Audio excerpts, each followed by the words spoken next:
आज इस वीडियो में डी फार्म फर्स्ट ईयर के फार्मास्यूटिकल केमिस्ट्री के chapter drug acting on central nervous system के टॉपिक एनास्थेटिक्स के बारे में जानेंगे। तो आइए अब स्टार्ट करते हैं। सबसे पहले एनास्थीसिया का वर्ड का मतलब जान लेते हैं। एनास्थीसिया वर्ड को जब ब्रेक करते हैं तो एन का मतलब विथआउट, एस्थेसिस मतलब सेंसेशन, यानी without sensation is known as anesthesia. The drug which produce reversible loss of all sensation and consciousness. ऐसे एजेंट जो कॉन्शियसनेस को और सेंसेशन को रिवर्सली ब्लॉक कर देते हैं उनको एनास्थेटिक एजेंट कहते हैं। जब तक जैसे जैसे दवा का इफ़ेक्ट ख़त्म होगा वैसे वैसे हम फिर से कॉन्शियसनेस और सेंसेशन वापस आ जाएगा। Anaesthesia is a way to control pain during a surgery और procedure by using medicine called anaesthetic. Anaesthesia एक वे होता है ये पेन को कंट्रोल करने के लिए, और इस मेडिसिन को एनास्थेटिक मेडिसिन कहते हैं। It can help control your breathing, blood pressure, blood flow and heart rate and rhythm. ये हमारे ब्रीथिंग को यानी सांस लेते हैं उसको, ब्लड प्रेशर, ब्लड फ्लो और हार्ट रेट को ये कंट्रोल कर सकता है। एनास्थीसिया में be used to relax you block pain, make you sleepy or forgetful and make you unconscious for your surgery. Anaesthesia का यूज ये करने से ये रिलैक्स से प्रोवाइड करता है, ये पेन को ब्लॉक कर देता है और ये नींद लाता है, ये सुलाता है, या इसमें हम सब भूल भाल के सो जाते हैं अनकॉन्शियस फॉर योर सर्जरी, और ये सर्जरी के लिए अनकॉन्शियस यानी बेहोश कर देता एनास्थीसिया। Besides general anesthesia, other forms of anesthesia may provide only light sedation or use injection to numb only a small area, local anesthesia, larger region of your body. General anaesthesia ये हमारे whole body यानी पूरी body पर effect करता है और हमारे पूरी बॉडी को रिलैक्स कर देता है।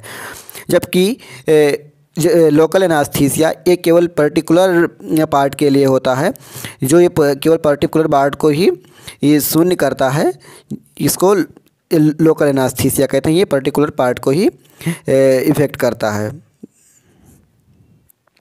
What are the risk and complication of anaesthesia. इसमें रिस्क और इसका कॉम्प्लिकेशन क्या है एनास्थीसिया के।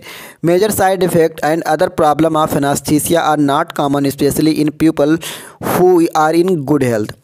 इसका जो मेजर साइड इफ़ेक्ट है और अदर प्रॉब्लम है एनास्थीसिया के वो कॉमन नहीं है, स्पेशली उन लोगों के लिए जो गुड हेल्थ यानी जो है अच्छे हेल्थ के होते हैं। But all anaesthesia has some risk. For example after general anaesthesia heart problem, pneumonia, sore throat, over vomiting can occur. लेकिन अगर एनास्थीसिया के कुछ रिस्क देखें तो इससे क्या दिक्कत हो सकती है। अगर जनरल एनास्थीसिया लेने के बाद में हार्ट प्रॉब्लम हो सकता है, निमोनिया हो सकता है, गले में खराश हो सकती है, वोमिटिंग हो सकती है, तो ये जनरल एनास्थीसिया के साइड इफ़ेक्ट हैं। With high dose of local anaesthesia the anaesthetic can go into the rest of the body and affect our brain और हार्ट। अगर एनास्थीसिया का ज़्यादा डोज हो गया तो ये में जो पेशेंट है वो कोमा में जा सकता है, उसका ब्रेन इफेक्ट हो सकता है और हार्ट भी इफेक्ट हो सकता है, उसकी जान भी जा सकती है। After spinal anaesthesia some people get headaches. Your risk depend on the type of एनास्थीसिया।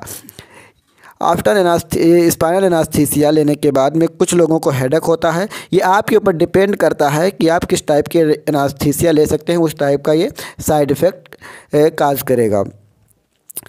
Some health problem such as heart और lung disease increase your chance of problem from anaesthesia. जैसे हार्ट डिजीज़ है या lung disease है तो ये problem के chances, मतलब ये जनरल एनास्थीसिया लेने से जो प्रॉब्लम है उसको ये बढ़ा सकता है। अगर कोई हार्ट का मरीज़ है या लंग का मरीज़ है तो उसको जनरल एनास्थीसिया देने में ये प्रॉब्लम रहता है कि ये उसके जो प्रॉब्लम होंगे साइड इफ़ेक्ट होंगे उसके चांसेस को ये बढ़ा देता है। Taking certain medicine, smoking, drinking alcohol and using illegal drug can also increase your chance of problem. जैसे कोई स्मोकिंग कर रहा है, ड्रिंकिंग कर रहा है तो और या इलीगल ड्रग जो नशे वाली होती हैं उनको अगर कोई ले रहा है तो इसके ये प्रॉब्लम है कि ये इसमें उसके जो प्रॉब्लम के चांसेस हैं जनरल एनास्थीसिया के वो बढ़ सकते हैं ऐसे स्टेज में। स्टेज ऑफ एनास्थीसिया देख लेते हैं general anaesthesia. The depth of anaesthesia has been divided into 4 sequential stage. पहला है एनाल्जेसिया, फिर दूसरा excitement, surgical anaesthesia, medullary paralysis. Stage first देखते हैं, एनाल्जेसिया विदाउट एमनीसिया, यानी इसमें दर्द ख़त्म हो जाएगा लेकिन इसमें आदमी बेहोश नहीं होगा, याददाश्त उसकी बनी रहेगी। During this stage the patient progress from analgesia without amnesia to analgesia with amnesia. Patient can carry on conversion at this time. इसमें पेशेंट का जो दर्द है वो ख़त्म हो जाएगा, वो होश में रहेगा और इस स्टेज में वो बातचीत भी कर सकता है। दूसरा स्टेज देखते हैं, इनवॉलंटरी एक्साइटमेंट डिलेरियम। इसमें during this stage respiration and heart rate में बिकम इरेगुलर। इस स्टेज में रिस्पायरेशन और हार्ट रेट इरेगुलर हो जाएगा, मतलब जल्दी जल्दी आने जाने लगेगा। In addition there may be uncontrol movement, vomiting, breathing, holding and pupillary dilation. इस स्टेज में अनकंट्रोल मूवमेंट होगा, यानी हाथ पैर ऐंठने लगेगा, उल्टी होगी, ब्रीथिंग या इसमें सांस जल्दी जल्दी आने जाने लगेगा, हार्ट रेट बढ़ जाएगा। तो ये सेकंड स्टेज, और आँख बंद होने लगेगी, खोलने लगेगी जल्दी जल्दी। ये इनवॉलंटरी एक्साइटमेंट यानी दूसरे स्टेज में, सेकंड स्टेज में। थर्ड स्टेज देखते हैं, सर्जिकल एनास्थीसिया इसको कहते हैं। Normal respiratory and blood pressure. During this stage the skeletal muscle relax, vomiting stop and respiratory depression occurs. इस स्टेज में जो ब्लड प्रेशर हाई हुआ था वो नॉर्मल हो जाएगा, मसल्स रिलैक्स हो जाएंगी, वोमिटिंग बंद हो जाएगी, रिस्पायरेटरी जो है वो डिप्रेस हो जाएगी, कम हो जाएगी, आई मूवमेंट स्लो हो जाएगा। Then stop the patient is unconscious and ready for surgery. और इस पर जो पेशेंट है वो बेहोश हो जाएगा, अनकॉन्शियस हो जाएगा और ये सर्जरी के लिए पेशेंट तैयार हो जाएगा।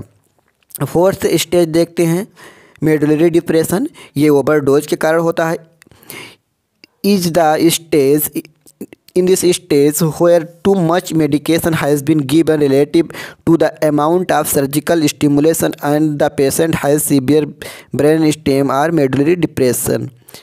ये फोर्थ स्टेज है, ये ओवरडोज के कारण होता है। इसमें क्या होता है कि ये मेडुलरी डिप्रेशन यानी वो हमें आदमी कोमा में चला जाता है या उसकी जान चली जाती है। This result in a cessation of respiration and potential cardiovascular collapse. इसमें जो कार्डियोवैस्कुलर होता है वो कोलैप्स कर जाता है और इसमें रिस्पायरेशन होती है जो बंद हो जाती है। This stage is lethal without cardiovascular and respiratory support. ये स्टेज बहुत बड़ा घातक होता है, इसमें व्यक्ति की जान चली जाती है, यानी वो पूरी तरह से या तो कोमा में चला जाएगा या तो उसकी डेथ ही हो जाएगी पेशेंट की। क्लासिफिकेशन ऑफ जनरल एनास्थीसिया देखते हैं। General anaesthesia are the drug that reversible loss of all sensation consciousness. ये जनरल एनास्थीसिया ये रिवर्सली सेंसेशन और कॉन्शियसनेस को ब्लॉक कर देते हैं। इसका क्लासिफिकेशन देखते हैं। सबसे पहले है इनहालेशन, इसमें गैस है N2O जीनान, और लिक्विड्स देखें तो इथर, हेलोथेन, इन आइसोडेस यानी सिबोफ्लोरेन, डेसोफ्लोरेन, आइसोफ्लोरेन। इंट्रावेनस देखें तो inducing agent thiopentone, sodium, propofol, methohexitone, etomidate. Slow acting देखें तो डीएसोसिएटिव एनास्थीसिया जिसमें कीटामाइन है इसका example, benzodiazepine, diazepam, lorazepam, midazolam. Opioid analgesic देखें तो फेंटाइनाइल है। कंपाउंड्स देखते हैं, thiopental sodium. It is an ultra short acting barbiturate. यह अल्ट्रा शॉर्ट एक्टिंग बार्बिचुरेट है। The ultra short action is due to rapid redistribution. Ultra short action की वजह से इसका जो डिस्ट्रीब्यूशन होता है वो जल्दी होता है। Are intravenous injection is to produce anaesthesia within 15 to 20 second. ये अगर इंट्रावेनस दे रहे हैं ये थियोपेंटल सोडियम को तो ये 15 से 20 सेकेंड में अपना इफेक्ट शो करा देगा, यानी एनास्थीसिया प्रोड्यूस करा देगा। इसका ब्रांड नेम देखते हैं, थियोपेंटल, पेंटोथैल, थियोपेंटल सोडियम इसका ब्रांड नेम है। इसका मॉलिक्यूलर फार्मूला C11H17N2 यानी ये O2S। इसका मॉलिक्यूलर फार्मूला है। स्ट्रक्चर देख लेते हैं जो स्लाइड में शो हो रहा है। आप यहाँ से स्ट्रक्चर देख सकते हैं, इसको कॉपी करके आप लिख सकते हैं। इसका आईपीसी नेम देखते हैं, सोडियम 5-एथाइल 4,6 5 पेंटा 2 1H पिरिमिडीन 2 थायोलेट इसका आईपीसी नेम है। इसका प्रॉपर्टीज़ देख लेते हैं। It is white crystalline powder, ये वाइट क्रिस्टलाइन पाउडर है। It is having disagreeable odour. It is soluble in water and alcohol, ये वाटर और एल्कोहल में सॉल्युबल होता है। It is insoluble in ether and hexane, ये हेक्सेन और ether में इनसॉल्युबल है। इट इज़ हाइग्रोस्कोपिक, ये हाइग्रोस्कोपिक नेचर का होता है। It is aqueous solution is alkaline to litmus. इसका स्टोरेज देखते हैं। It should be stored in well closed air tight container at cool place away from direct sunlight. इसको well close container में रखना चाहिए और इसको मतलब ठंडे जगह पे रखनी चाहिए और इसका डायरेक्ट सनलाइट से दूर रखना चाहिए। मैकेनिज्म ऑफ एक्शन देखते हैं। Ultra short acting barbiturate anaesthetic depress the central nervous system to produce hypnosis and anaesthesia without analgesia. Thiopental sodium ये सीएनएस को डिप्रेस कर देता है और हिप्नोसिस और एनास्थीसिया प्रोड्यूस करता है। Site of action GABA benzodiazepine chloride receptor complex in CNS when GABA receptor are activated. Transmembrane chloride conductors increase resulting in hyperpolarization of postsynaptic cell membrane and functional inhibition of postsynaptic neuron।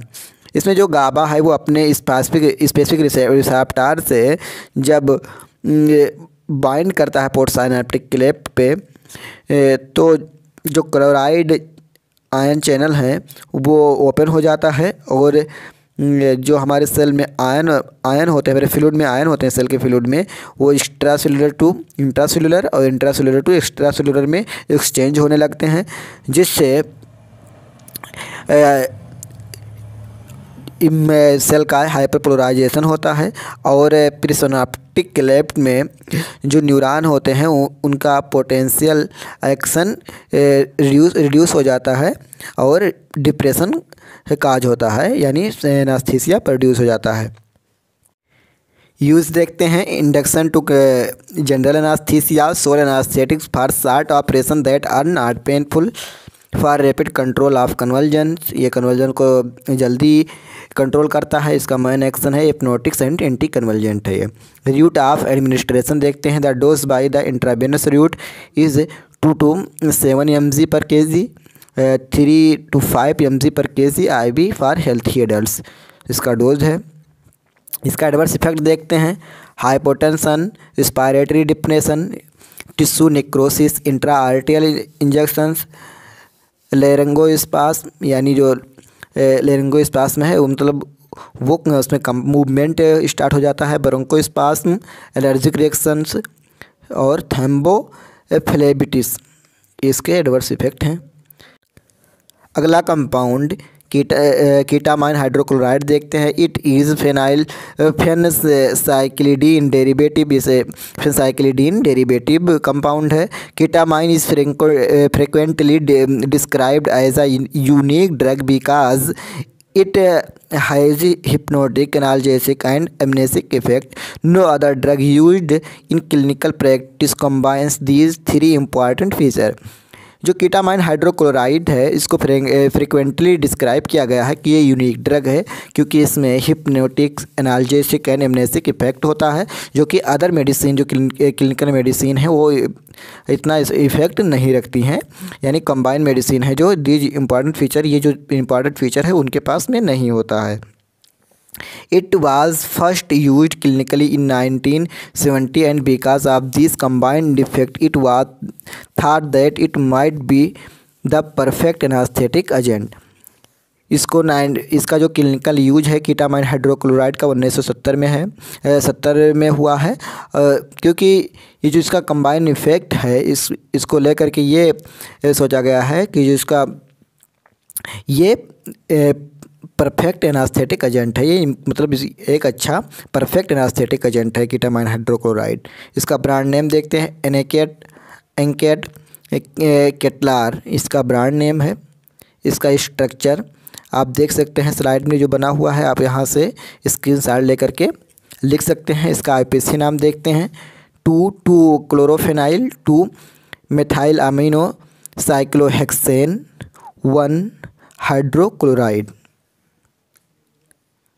इसका properties देख लेते हैं। It is solid white crystalline powder, soluble in water, freely soluble in methanol, soluble in alcohol, Sprüngli soluble in chloroform. Molecular formula इसका देखते हैं C13H17Cl2NO। इसका melting point 262.5 degree centigrade, molecular weight 274.18 ग्राम पर मोल है। इसका स्टोरेज देखते हैं। Store between 20 to 25 degree centigrade at room temperature, protect from light. Mechanism of action देखते हैं। The mechanism of action of ketamine induce analgesia and dissociative anaesthesia is unknown.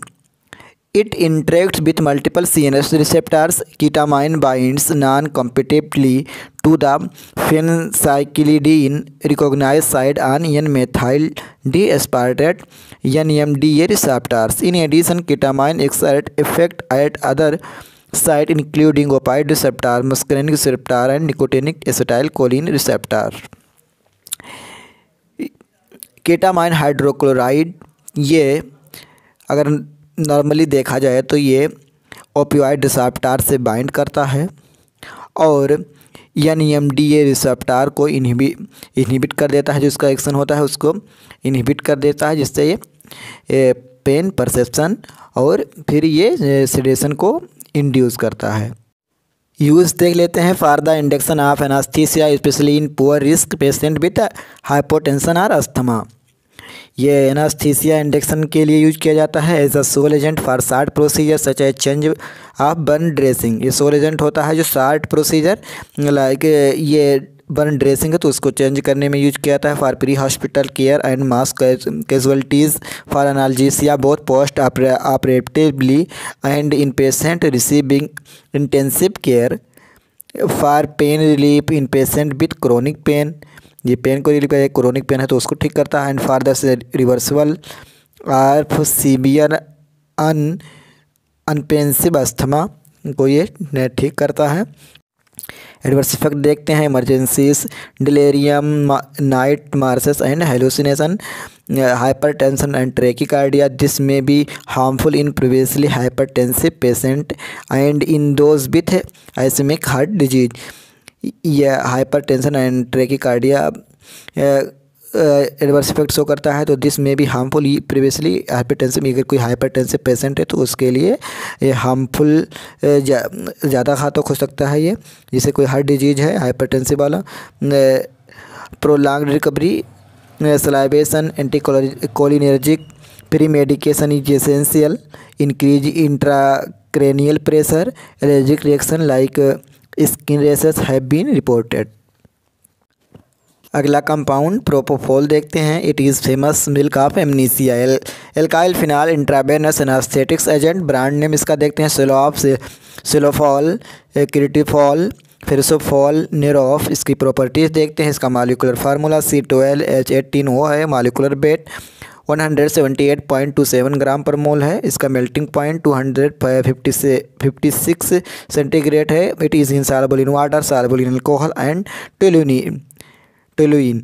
It is light straw colour liquid. Mechanism of action देखते हैं। The mechanism of action of propofol is related to its interaction with gamma aminobutyric acid GABA, which is the principal inhibitory neurotransmitter in the CNS। इसका mechanism of action अगर propofol का देखें तो ये gamma अमाइनोब्यूटारिक acid यानी गाबा से ये interact करता है, जो कि ये इनहिबिटरी न्यूरोट्रांसमीटर है। Propofol work by increasing GABA mediated inhibitory tone in the CNS। ये गाबा मेडिएटेड रिसेप्टर जो इसका वर्क होता है वो उसका बढ़ा देता है। Propofol decrease the rate of dissociation of the GABA from the receptor, thereby increasing the duration of GABA activated open of the chloride channel resulting hyperpolarisation of the cell membrane. ये association जो होता है गाबा का, उसको ये कम कर देता है, जिससे जो क्लोराइड आयन चैनल होते हैं वो उनका जो ड्यूरेशन होता है ओपनिंग का वो इंक्रीज कर जाएगा, जिससे जो सेलुलर फ्लूइड हैं, इंट्रासेलुलर एक्स्ट्रासेलुलर फ्लूइड, वो एक्सचेंज हो जाएंगे, जिससे सेल मेम्ब्रेन का हाइपरपोलराइजेशन होगा और डिप्रेशन काज हो जाएगा, यानी हमको एनास्थेटिक इफेक्ट शो करेगा। इसका यूज़ देखते हैं। Induction and maintenance of anaesthesia, monitored anaesthesia care, MEAC sedation, combined sedation and regional anesthesia, short surgical procedure, ICU sedation, conscious sedations। इसका यूज़ है। स्टोरेज देखते हैं। Store between 4 to 25 degree centigrade. इसका adverse effect देख लेते हैं। Propofol is well known as producing pain on injection, respiratory depression, apnoea, hypotension, मतलब जो इंजेक्शन लगाते हैं उसमें भी ये पेन दर्द होगा। रिस्पायरेटरी डिप्रेशन, एपनिया, हाइपोटेंशन हो जाएगा। Because of the risk of respiratory depression, infusion of the drug should be use only in patient on controlled ventilation. Significant hypotension is most likely to occur in patient who care elderly or have heart failure. Propofol should be avoided in patient with hemorrhagic shock. Anaphylactic reaction to propofol are uncommon but can be severe. अब इस video में इतना ही है। मिलते हैं अगले video में। अगर वीडियो पसंद आया हो तो चैनल को सब्सक्राइब करें, वीडियो को लाइक करें।